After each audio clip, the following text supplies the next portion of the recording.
The Las Vegas Raiders were the final team to throw their hat in the head coach and GM search. That's because they actually made the playoffs, but did fire general manager Mike Mayock after losing to the Cincinnati Bengals in the wild card round of the playoffs. So, right off the start here, what can you tell us about some of the general manager candidates in Las Vegas? Yeah, so two external candidates to keep an eye on. The first is Champ Kelly in Chicago. He has a little bit of Nick Caserio in him, and by that I mean former player, actually played both offense and defense at the University of Kentucky, and before jumping to the NFL, was actually the general manager and head coach of an indoor football league team. They won the title the year he was there, and then went on to the Denver Broncos, was there when they made the Super Bowl, won the Super Bowl, and finally landed in Chicago. And there's video of him this year on the sideline doing all sorts of different things, wearing different hats. So maybe some interest from teams that want a Nick Caserio type general manager. Another name to keep an eye on is Trey Brown, who is currently a scout with those Cincinnati Bengals they just lost to.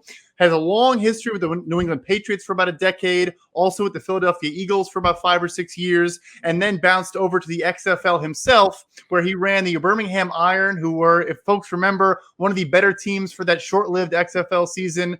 Their running back, Trent Richardson, the former number 3 overall pick, was the marquee player on that roster, but he built this strong roster and did a good job and is now back in the NFL. Definitely two intriguing names to keep an eye on.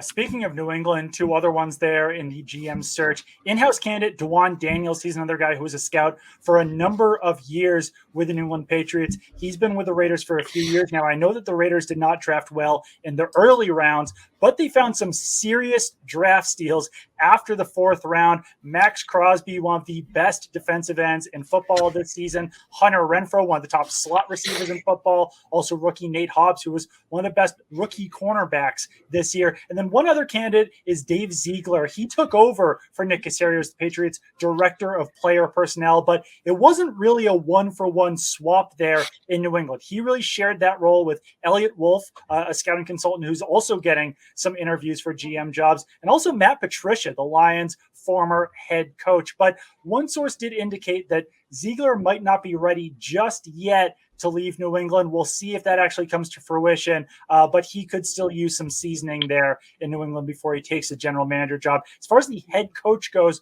Ari, what can you tell us about some of the head coaching candidates?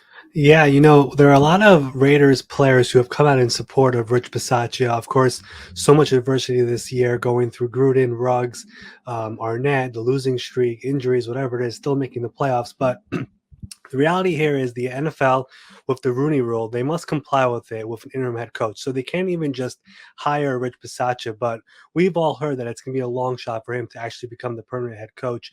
So far, they've only requested one name, and that is Gerard Mayo, the Patriots linebackers coach. But the name that we're all keeping an eye on is Michigan head coach Jim Harbaugh, who actually got a start at coaching with the Raiders and has a very close relationship with Mark Davis. So we know that he's actually reached out to coaches around the NFL, or there's people that he knows about if they would be interested in joining his staff if he made the jump. So far, nothing is imminent, but I think that is a name to watch for sure for the Raiders. We know Al Davis, the late Al Davis, always liked to make a splash head coaching hire. So we'll see if Mark Davis tries to do the same here with Jim Harbaugh and bringing him out of Michigan. Yeah, I do know that behind the scenes, players really did respect the way that Rich Bisaccia handled that job as well. So I do think that players would be happy if he got that head coaching job. But yeah, I spoke to someone who said that, they think that the buzz is real for Jim Harbaugh to the Las Vegas Raiders. He did say that, Mark Davis loves to make as big of a splash as possible. And the quote that he used was hype over substance. So I think that Jim Harbaugh could bring a little bit of both. He was obviously very successful as the San Francisco 49ers head coach, has turned around the Michigan program. We'll see if he actually makes the jump back to the NFL, or if all of this is just a way to get a pay raise from those Michigan Wolverines.